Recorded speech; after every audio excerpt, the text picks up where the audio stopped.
This is just a clarification for lawyers. Sometimes you go through law school and simple things don't jump out at you, like the First Amendment is about Congress, not denying. And so if you're not Congress, then to be protected by free speech, where is it in the law? And it's got to be, am I wrong, tort, criminal, and state and federal law? I mean, where is it? It's there, maybe, but maybe not. So yes, but actually the book talks about this, because one of the old saws of the anti-free speech movement, and this came back with particularly in a pronounced way in the last few years, is that, well, these are corporations that are engaging in censorship, so it's really not a violation of free speech. And it's fundamentally wrong. The First Amendment is not the embodiment of free speech. It deals with the most prevalent threat to free speech of its time, which was government censorship.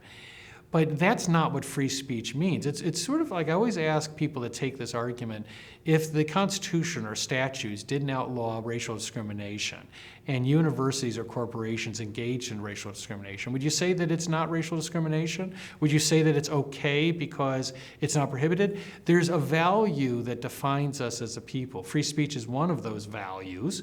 And yes, when higher education, when corporations engage in censorship, it is censorship.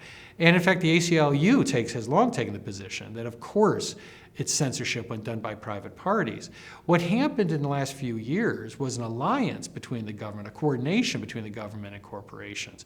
In my view, that is still a violation of the First Amendment. I believe there was coordination. They became agents of the government. They worked with the government.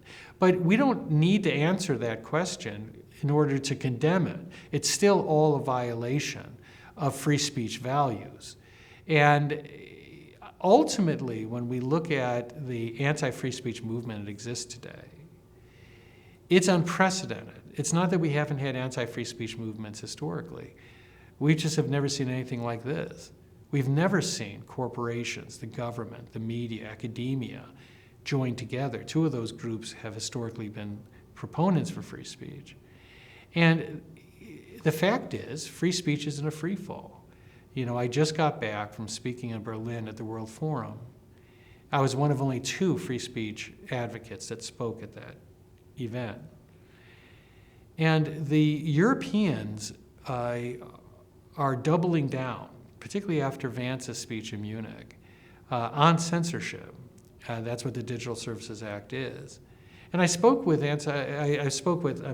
free speech groups in Europe, and they're on the ropes. Free speech isn't a free fall in Germany, France, England. That wave is now reaching our shores. We have our own homegrown anti-free speech movement. It came from higher education. It's now metastasized. But that wave is now here. And we have to hold the line here and now if free speech is going to survive. You know, when I was in Berlin, I asked the audience there how things are going. You know, they've been engaged in censorship in a major way since World War II, and we're speaking in Germany. And the fact is, the Germans began by censoring after World War II by zeroing in on Nazi symbols and statements. And then, of course, it expands, as it always does, to disinformation, misinformation, malinformation, things that are insulting to any groups or ideology or religion. And I asked them, how is it going? Because the last time I checked, the neo-Nazi movement in Germany is flourishing.